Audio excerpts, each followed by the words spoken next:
दोस्तों आज के इस वीडियो में हम सैमुअल जॉनसन की लिखी हुई एक पोएम लंदन पढ़ेंगे। इस पोएम को सैमुअल जॉनसन ने जुवेनल के थर्ड सैटायर से कॉपी किया है। मतलब कि जो जुवेनल का थर्ड सैटायर था उससे कॉपी कर कर हमारी ये पोएम लंदन लिखी गई है। तो उस सैटायर में क्या होता है, उसमें एक करेक्टर होता है यूम्ब्रेशियस नाम का। वो अपनी कंट्री छोड़ के, जिस कंट्री में यूम्ब्रेशियस रहता है उसे छोड़ के किसी और कंट्री में शिफ्ट होने चला जाता है। क्यों? क्योंकि जो उसकी कंट्री होती है वो बहुत ही ज़्यादा करप्ट हो जाती है और वहाँ की हालातों से दुखी आकर वो अपना एक सुखी जीवन बिताने के लिए किसी और कंट्री में चला जाता है जहाँ पर उससे परेशानी कम हो। तो उसी से आइडिया लेकर जो सैमुअल जॉनसन है उन्होंने हमारी ये पोएम लंदन लिखी है। इस पोएम में क्या होता है, एक करेक्टर होता है थेल्स। तो वो थेल्स जो है वो लंदन छोड़ के, वो लंदन में रहता था, वो लंदन छोड़ के अब जा रहा है वेल्स, मतलब कैम्ब्रिया। कैम्ब्रिया और वेल्स एक ही है, दोनों मतलब कुछ भी बोल सकते हैं, एक ही जगह का नाम है। कैम्ब्रिया जा रहा है वो थेल्स। तो अब स्टार्ट हमारी पोएम कैसे होती है, पोएम की स्टार्टिंग होती है थेम्स रिवर से। लंदन में एक रिवर है थेम्स जो लंदन के बीचों बीच बहती है, वहाँ से हमारी पोएम लंदन की स्टार्टिंग होती है।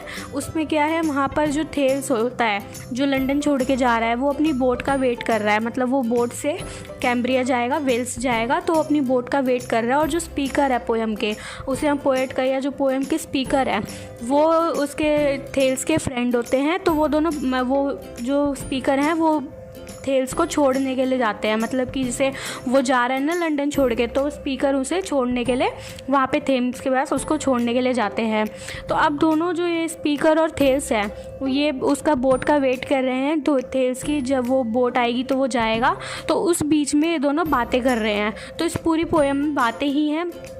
अब थेल्स जो है वो बताता है कि इस लंदन में और जो कि कितना मतलब लंदन कितना बुरा हो गया है, कितना करप्शन यहाँ पे फैल गया है, सब कुछ कितना बुरा हो गया है। जो गरीब है वो गरीब होते चले जा रहे हैं, जो अमीर है वो और अमीर होते चले जा रहे हैं। यहाँ पे जो क्रिमिनल्स हैं उनको कोई सज़ा नहीं देता और जो सीधे साधे लोग हैं उन्हें मतलब लोग सज़ा देते रहते हैं। सब कुछ मतलब अच्छाई के साथ तो और बुरा होता चला जा रहा है, और जो बुरे लोग हैं वो और अच्छा, उनके साथ और उनको रिवॉर्ड मिलते हैं, उनको और सराहना मिलती है कि तुम और बुरे काम करो। और इसी चीज़ से दुखी होकर जो थेल्स है वो वेल्स जा रहा है, मतलब कैम्ब्रिया जा रहा है। अब जो ये स्पीकर है हमारे, जो थेल्स को छोड़ने आए होते हैं, उसके थेल्स के फ्रेंड, वो दुखी तो होते हैं इस बात से कि उनका फ्रेंड छोड़कर उन्हें जा रहा है, लंदन छोड़ के जा रहा है, वो कभी पता नहीं मिल पाएंगे नहीं मिल पाएंगे।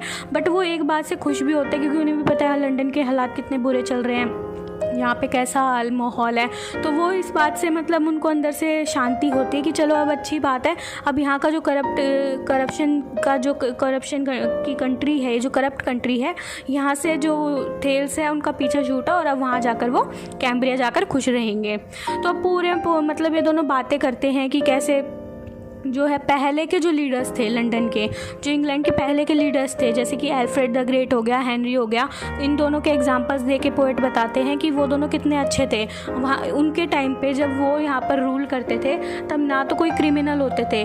उस टाइम क्या होता था, पूरे इंग्लैंड या लंदन में जो होता था सिर्फ एक ही जेल होता था, आधे इंग्लैंड के लिए, आधे लंदन के लिए सिर्फ एक ही जेल। मतलब कि इतना कम क्राइम होता था कि आधी जो कंट्री है उसके लिए सिर्फ एक जेल पूरा पड़ जाता था, इतने कम क्रिमिनल्स होते थे। और जो होते थे उन्हें कड़ी से कड़ी सज़ा दी जाती थी हेनरी और एल्फ्रेड के टाइम पे।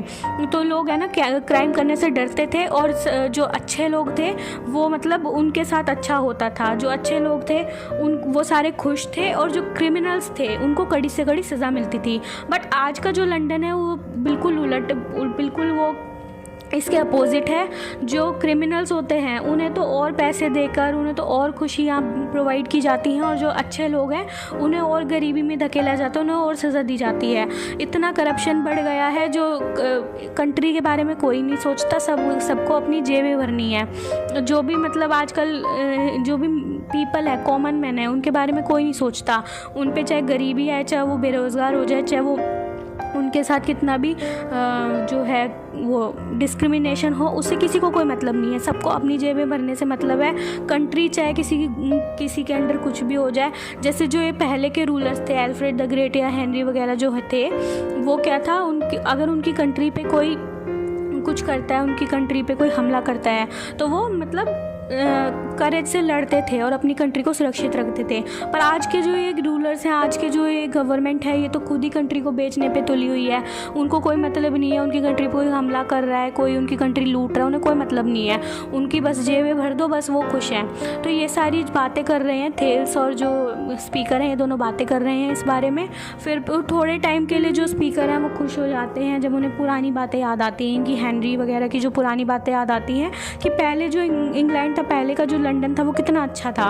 पहले तो वो थोड़ा सा खुश हो जाता है, पर जब उनकी आँख खुलती है और वो जब रियलिटी देखते कि आज तो कुछ और ही है हाल, आज तो ऐसा कुछ भी नहीं है, आज तो सिर्फ हर जगह करप्शन है, हर जगह लूट मार मची हुई है, लोगों को बाहर जाना सेफ़ नहीं है। क्यों? क्योंकि वहाँ पे बाहर जाते ही रेप्स हो रहे हैं, डकैती हो रही है, चोरी चकारी हो रही है, मर्डर हो रहे हैं। आजकल लोग सेफ़ नहीं है जाने बाहर जाने के लिए भी, तो वो दुखी हो जाते हैं।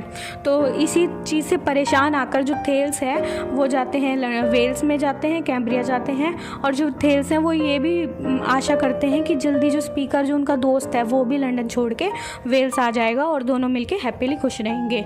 तो यहीं पे हमारी पोएम ख़त्म होती है। ये इस पोएम की एक छोटी सी समरी थी कि बस जो थेल्स हैं वो वेल्स जाते हैं, और ये जो पूरी पोएम है बस ये स्पीकर और वेल्स बात ही कर रहे होते हैं। उसके बाद एंड में उनकी बोट आ जाती है और थेल्स चले जाते हैं, और यहीं पे पोएम ख़त्म हो जाती है। अगर आपको ये पोएम की समरी पसंद आई हो तो इस वीडियो को लाइक कीजिएगा और चैनल को सब्सक्राइब कर लीजिएगा। कमेंट में बताइएगा आपको ये पोएम कैसी लगी। Thank you so much and bye.